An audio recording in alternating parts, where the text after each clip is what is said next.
Good morning. Welcome to Village in Motion. My name is Susan Gerhardt. Today is Tuesday, December 20th, 2016. And today we have with us George Rollis. George is the director of Garden Ridge.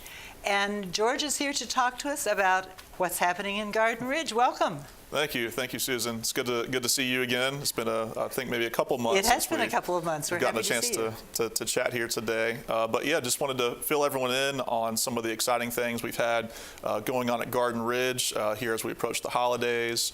It's been a very busy time, very exciting, lots of festive events and entertainment at Garden Ridge going on. Last week, we finished the week off with our annual Winterfest, which is our holiday celebration for our residents and families at Garden Ridge. How many residents do you have?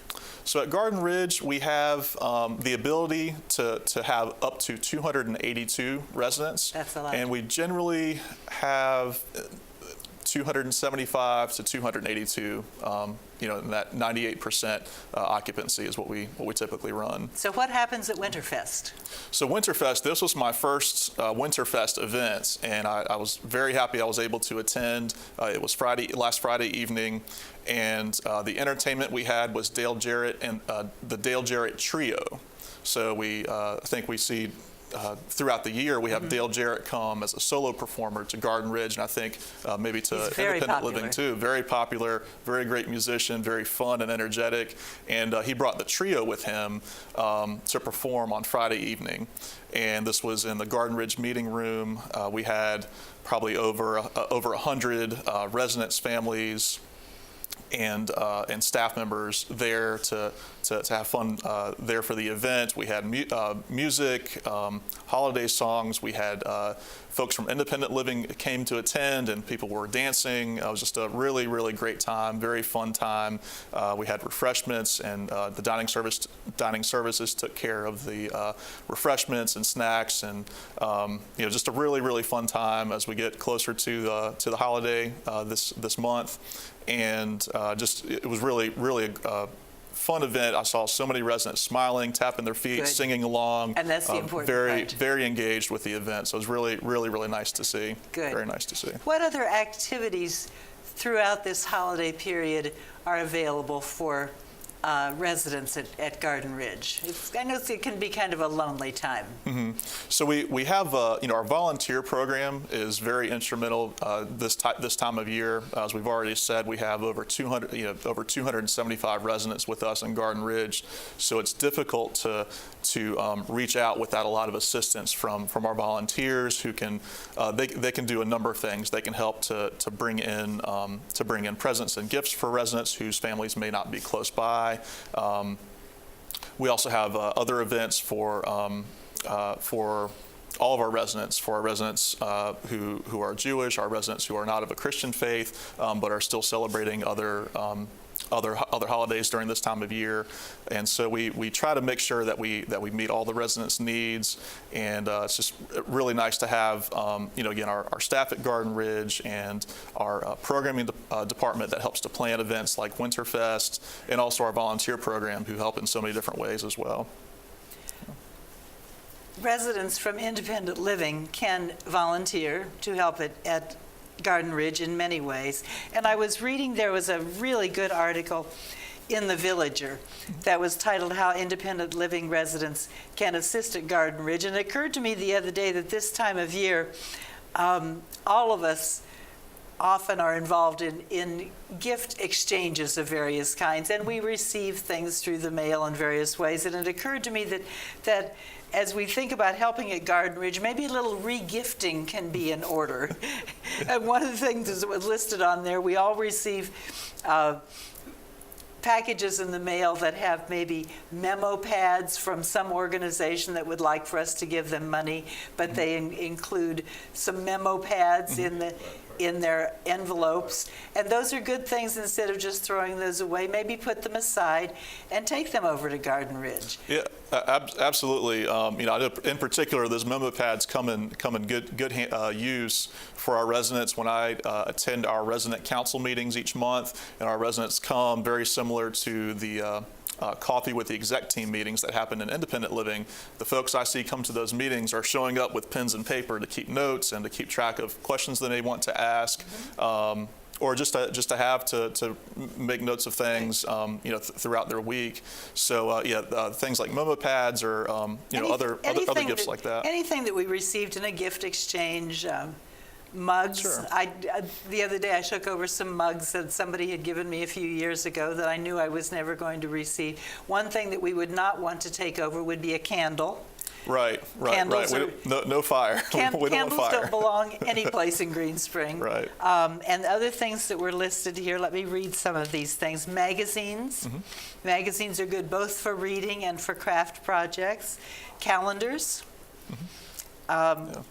Some of us get lots and lots of calendars. Some people don't receive any calendars. And calendars both for use as a calendar and for the pictures in the calendars, correct? Correct. Greeting cards, either new or used. And this time of year, here in a week or so, a lot of us are going to have a lot of greeting cards that we've received and we're no longer going to use. Don't throw away those Christmas cards. Right. Save them.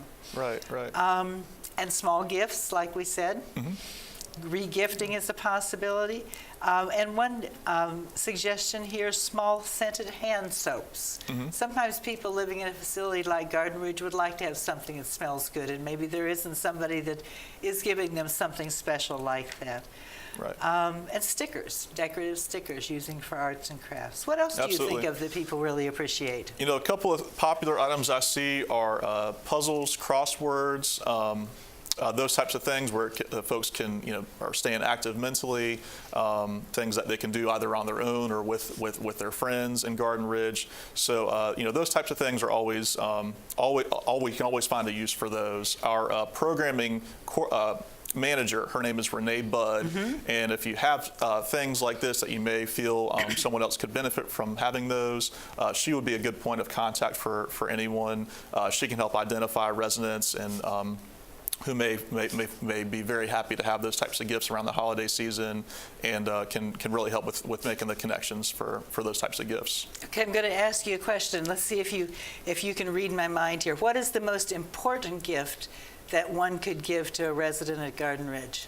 So I think the most important thing, and I think it applies whether it's at Garden Ridge or any type of healthcare facility similar to Garden Ridge, would be for someone to take the time to come in to visit and to spend time with someone, whether it's someone that you are acquainted with or someone that you haven't even met. Again, some of our residents have the good fortune of having their families very close by. Children, grandchildren, great-grandchildren can come and visit, but not all of our residents have those families close by, or some of them don't have their families at all. And it could be really nice to have, anyone to come in to spend some time, particularly during this time of year, just to have a nice, friendly visit, just to say hello and spend some time. Just the gift of your time. Exactly. If you want to go and visit with someone at Garden Ridge, do you need to check in with someone there first? Don't just wander in and say, hi, how are you? Yeah, so the best point of contact for a visit like that could be through Catherine Noble. Catherine is our volunteer coordinator, and she can help connect someone who is willing to spend their time to come and visit residents at Garden Ridge. Catherine could really be instrumental in helping to connect them with some folks to spend some time with who may not have a lot of family and friends nearby. Yeah. Excellent. And having my mother spent 12 years in assisted living, and as we visited with her, we noticed that there were so many people that no one came to visit. And and my husband was especially good at just sitting down with someone and as I always say about him, he could make friends with a rock. People that other people were not able to draw out, he was able to draw out and learn a lot about their lives and who they were, and other people would say, well, no, that person never talked to anybody, and he was able to draw out something about their lives and who they were, and they appreciated it so much and learned to look forward to his visits, and those are the kind of people who really do need someone just to sit down and talk with them and listen to them. Right. It's really time well spent. It is. It's again from my role, that's one of the things I really enjoy is getting to see is we have a very vibrant volunteer program, and even for folks who aren't part of the official volunteer program, people who are taking the time to come in and visit. To sit and talk with residents, and again, maybe folks they've never spoken to in their life, but can generally have a very pleasant conversation and get to know someone. During this time of year, it's just a really special time for us to allow that. It's great to see that happening in Garden Ridge too. Doesn't take any special training, right? No. Not to come in and meet and talk with some folks. No, it does not take special training for Just that. sit down and talk. Speaking of special people, you recently had a special event at Garden Ridge recognizing your staff. Yes, we did. Last week, we had our Staff Appreciation Fund Reception of Appreciation. So there were actually two events that happened on campus. One occurred in Hunter's Crossing, and I was able to attend that event. It was a very wonderful event. I think we have changed the way we've done a few things from the past, from past years. I heard a lot of positive comments. A lot of folks who really like the new format. I think there's a few things we can tweak to make it a little better, but overall, it's very nice reception. And we had the second event at Garden Ridge. This was something we did new this year by having a Staff Appreciation Fund reception at Garden Ridge, because sometimes it's difficult for our staff or our residents to make it over across campus to Hunter's Crossing How large for is the your other staff? event. So our employees, we're over 300 full-time employees.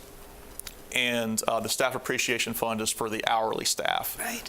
So we're probably close to 300 hourly staff at Garden Ridge. So this gave an opportunity for your residents to show their appreciation also. Yes. So terrific. at the Garden Ridge reception that we had last week, it was very similar to the one that we had at Hunter's Crossing.